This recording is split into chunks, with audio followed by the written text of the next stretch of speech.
Բարև ձեզ Արմ ռադիոյի եթերում մամուլի տեսությունն է, ստուդիայում Դավիթ Մուրադյանն է։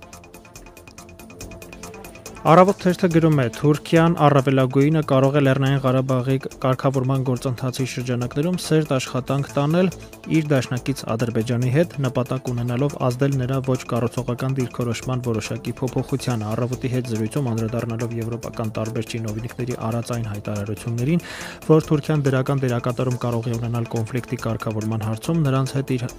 համակարծությունն է արտահայտել փորձագետ Էդգար Վարդանյանը։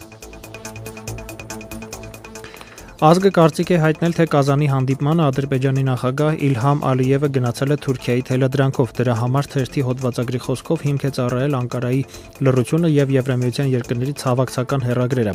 Բոլորն ափսոսանք էին հայտնում բաց թողած հնարավորության վերաբերյալ, սակայն Անկարան կարծես թե ուրախ էր Կազանում առաջընթացի բացակայությունից։ Ադրբեջանցի փորձագետ Էլխան Շահինօղլուի մեջ բերելով թերթը նշել է, թե Իլհամ Ալիևը Անկարայի հետ երկար դադար է պահել, հույս ունենալով, որ Դմիտրի Մեդվեդևը կարագացնի Լեռնային Ղարաբաղի հարցի կարգավորումը, սակայն դա տեղի չի ունեցել։ Փորձագետի խոսքով հենց դրանից հետո էլ հայտարարվել է Ադրբեջանի եւ Թուրքիայի միջև գազի պայմանագրի եւ Ռուսաստանը շրջանցող նոր գազամուղի կառուցման համար Թուրքիայի կողմից կանաչ լույսի համաձայնությունը։ Հայկական ժամանակ թերթը գրում է. Հայաստանի Հանրապետության պետական եկամուտների կոմիտեի 3 հրապարակած 1000 խոշոր հարկատուների ցանկը ուսումնասիրելով պարզում ենք, որ մեր երկրի օլիգարխներին պատկանող բազմաթիվ ընկերություններ օրեցօր ավելի քիչ են հարկեր վճարում։ Բացի այդ, եթե առավել խոշոր հարկատուների վճարած հարկերից հանենք հանքահումքային արդյունաբերությունում աշխատող ձեռնարկությունների վճարած հարկերի ավելացումը, ապա ակնհայտ կդառնա, որ ամենախոշոր հարկատուների մասնաբաժինն ընդհանուր հարկերի մեջ գրեթե չի ավելացել։ Հրապարակ թերթը գրում է. 3 Զվարթնոց օդանավակայանի նոր ուղևորային համալիրի բացման լուսանկարները մեզ ուրախացրին բարձրակարգ սպասարկման եւ նորակառույց հարմարավետ համալիրի ավարտի առիթով, սակայն այդ ուրախությունը մթագնում էին այլ տեսարաններ, որոնք մեր տխուր իրականությունն էին ներկայացնում։ Ըստ թերթի մարդիկ բեռներով միայն քոչում էին Հայաստանից, այսպես մեկնում են չվերադառնալու որոշմամբ եւ ամեն մեկնողի հետ Հայաստան երկիրն է դատարկվում։ Հայոց աշխարհը մեջ բերել է սոցիոլոգ Ահարոն Ադիբեկյանին, ով ասել է, թե իրենց բոլոր հարցումները ցույց են տալիս, որ հանրության ճնշող մեծամասնությունը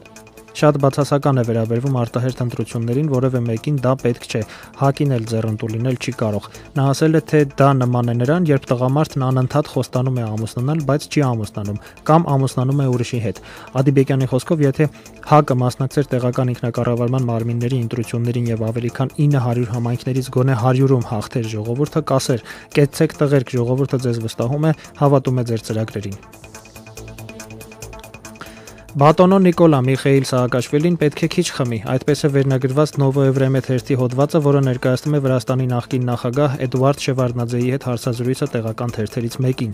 Նա ասել է, թե Նիկոլա Սարկոզիի կովկասյան շրջագայությունն ավարտվել է Թբիլիսիի օդանավակայանում Վրաստանի նախագահ Միխեիլ Սաակաշվիլիի հետ հարբեցողությամբ։ Շևարդնաձեն վստահեցրել է, որ Սաակաշվիլին հարբելով սկսել է հայհոյել Ռուսաստանի վարչապետ Վլադիմիր Պուտինին, սակայն մի քանի անգամ Նիկոլա Սարկոզին սաստել է նրան։ Դրանից հետո Սաակաշվիլին կախել է գլուխը, իսկ Սարկոզին արդեն օդանավ նստելուց առաջ նշել է.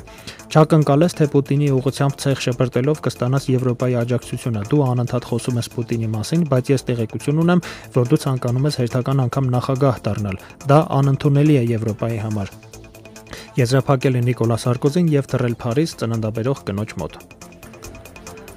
168 ժամը գրում է. Կշտապես մարդկանց կծիծաղեցնես։ ՀՀԿ-ում հավանաբար չգիտեն ռուսական այս հայտնի ասույթը։ Թերթը գրում է, որ ՀՀԿ նախընտրական շտաբի ձևավորումը ընտրությունից 6 ամիս առաջ շատերի սպասումն է առաջացրել եւ մարդիկ ուզում են իմանալ, թե մյուս կուսակցությունները ինչ քայլերի են դիմելու։ Թերթը փորձել է մի քանի կուսակցություններից պարզել հնարավոր քայլերի մասին։ Օրինակ, Օրինաց երկիր եւ Բարգավաճ Հայաստան կուսակցությունները հայտնել են, թե դեռ վաղ է խոսել դրա մասին եւ իրենք միշտ աշխատում են մարզային գրասենյակների միջոցով, որոնց հիման վրա էլ ստեղծվելու են շտաբները։ Թերթը հայտնել է, որ գրեթե նույն պատասխանն են տվել Դաշնակցությունը եւ Ժառանգություն կուսակցությունը։ Հայ ազգային կոնգրեսի առաջնորդ Լևոն Տեր-Պետրոսյանի մամուլի քարտուղար Արման Մուսինյանն էլ ասել է, թե կոնգրեսն իր մարզային կառույցներով պատրաստ է ցանկացած պահին ընտրության անցկացմանը։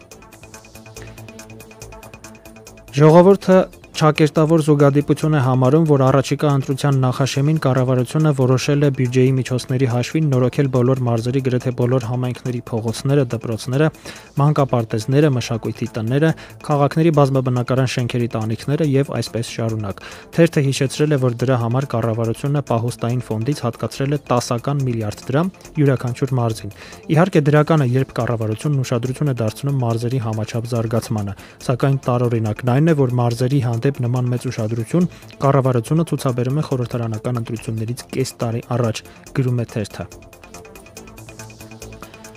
Չորրորդ ինքնիշխանությունը գրում է, որ շատերն են խոսում այն մասին, որ Հայաստանը ոչ մի կերպ չի կարողանում դուրս գալ 3 նախագահների եռանկյունուց։ Մեծ հաշվով դա այդպես է, բայց խնդիրն այն է,